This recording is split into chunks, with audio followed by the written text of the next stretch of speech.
সুপ্রভাত বন্ধুরা, সকালবেলা একটা নতুন ভিডিও নিয়ে আজকে হাজির হয়ে গেছি। আর গতকাল প্রচণ্ড বৃষ্টি হয়েছে, কি সুন্দর গাছগুলো লাগছে দেখো।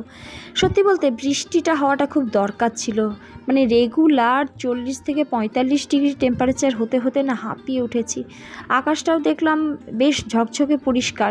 অ্যাট দ্য সেম টাইম কি বলতো, মনের কোনায় একটু দুঃখ হলো যে আবার রোদ উঠে যাবে। যথারীতি বুঝতেই পারছি যে একদিনের বৃষ্টিতে আমাদের একটু ঈশ্বর আমাদের একটু তুষ্ট করে দিল মানব জাতিকে, কিন্তু বৃষ্টিটা যদি আরেকটু বেশি হতো খুব ভালো হতো। তবে বাইরে গিয়ে দেখলাম কিন্তু যে সারা রাত বৃষ্টি হয়েছে, কারণ রাস্তায় জল জমে আছে, এধার ওধার জল জমে আছে। ছেলেকে যখন স্কুলে সকালে ছাড়তে গেছিলাম, ফিরে এসে ভিডিওটা করছি।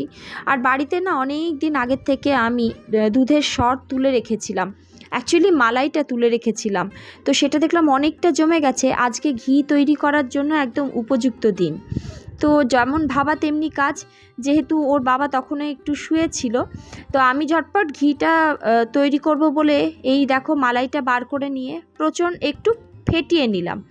ফেটিয়ে নিলে কি হয় বলো তো, তোমরা বিটার দিয়েও ফেটাতে পারো, একটু তাড়াতাড়ি হবে। হাত দিয়ে চামচ দিয়ে ফেটালেও হয়ে যায়। তো দেখো ফেটিয়ে নিতে নিতে না একটু দুধ বেরিয়ে গেল, মাখনটা আলাদা হতে শুরু করেছে। আর নিচে যে জলটা দিলাম, জলটা কিন্তু চিল্ড ওয়াটার, যেহেতু আমার কাছে বরফ আইস কিউব ছিল না, রাখা ছিল না, ওই যে চিল্ড ওয়াটার দিলাম, সঙ্গে সঙ্গে মাখনটা জলের থেকে আলাদা হয়ে গেল। বলতে পারো কিছুটা সেমি দুধ বলতে পারো, তার থেকে আলাদা হয়ে গেল। এখানে যে কটা জল ব্যবহার করেছি সবগুলোই কিন্তু ফ্রিজের ঠান্ডা জল। আর এবার যেহেতু মাখনটা তুলে নেব, একটু ধুয়ে নেব, তো সেই কারণে বাটিটা নিয়ে নিলাম, জল ভরে নিলাম। আর কি সুন্দর মাখন হয়েছে বুঝতে পারছো তো। যদিও এটা আমুল মাখনের মতো নয়, বাড়ির মাখন তো একটু অন্যরকমই হবে, নোনতা নোনতা ভাব তো থাকবে না। আর দেখেই নিশ্চয়ই বুঝতে পারছো মাখনটা খুব সুন্দর উঠেছে।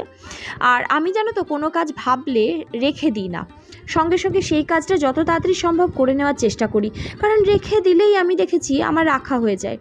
তো মাখন তো উঠে গেছে, আর হাতেও অনেকটা লেগে গেছে। আর ওই যে দেখো কি সুন্দর মাখনটা হয়েছে, জল দিয়ে ভালো করে ধুয়ে নেবো এবার এটাকে। আর এই যে দুধটা রয়ে গেছে, দুধটা দিয়ে কী করবো, ওটা তো ফেলবো না। নিয়ে দুধে কী করলাম, একটু আরও মানে একটু লেবু দিয়ে দিলাম, যাতে ছানাটা ভালো করে কাটা হয়ে যায়। অ্যাকচুয়ালি না ঘি করতে গেলে আমি যেটা দেখেছি, কোনো কিছুই ফেলা যায় না, যদি তোমরা পুরোটাই ব্যবহার করো তো পুরোটাই ব্যবহার হয়ে যায়। আর একটু আমি 2 চামচের মতো, 2 হাতার মতো আমি দুধ দিয়ে দিয়েছিলাম, কারণ আমি দেখলাম ছানাটা খুব কম হচ্ছে। তো ওর বাবাকে ভেবেছিলাম ব্রেকফাস্টে একটু ছানা দেবো, আর রুটি তো সকালে আমি করেই নিয়েছি। খুব চটজলদি আমি ভিডিওটা করব বলে আমি আজকে কোনো প্ল্যানই ছিল না, করে নিলাম। দেখো 2 চামচ আমি দুধ দিয়ে দিলাম, যাতে একটু ছানাটা বেশি হয়, কারণ ওইটুকু ছানা তো বুঝতেই পারছো কতটুকু হবে। আর দুধটা দেওয়ার পর পুরোটাই ছানা হয়ে গেল, কিছুক্ষণ নাড়তে হলো।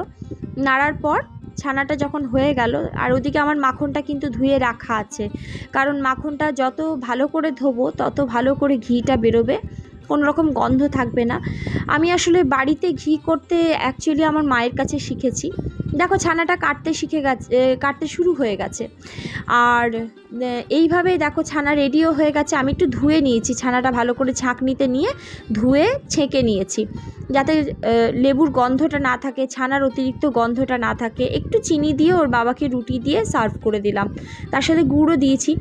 এদিকে মাখনটা রেডি হয়ে গেছে। এটা আমার ঘি তৈরির একটা প্যান বলতে পারো। আমার রেগুলারলি যে কড়াইটা ইউজ করি সেটা নয়, এটা ছোট্ট একটা কড়াই। আর মাখনটা দেখেই কি ভাল লাগছে তাই না, বলো, বাড়ির তৈরি মাখন। এটা একটু নাড়তে হবে বেশিক্ষণ, কারণ একটু যদি ছেড়ে দাও তলায় লেগে যাবে। আর নেড়ে নেড়ে বুঝতে পারছো নিশ্চয়ই ঘি ছাড়তে শুরু করেছে, অনেকটাই ফুটে গেছে। ঘিটা বেশ ছাড়ার পর গন্ধটাও কিন্তু ভালো উঠছিল, গোটা ঘরটা মমো করছিল। আর বাইরের ওয়েদার যেহেতু খুব ভালো, আমি সমস্ত জানলা দরজা খুলে দিয়েছিলাম।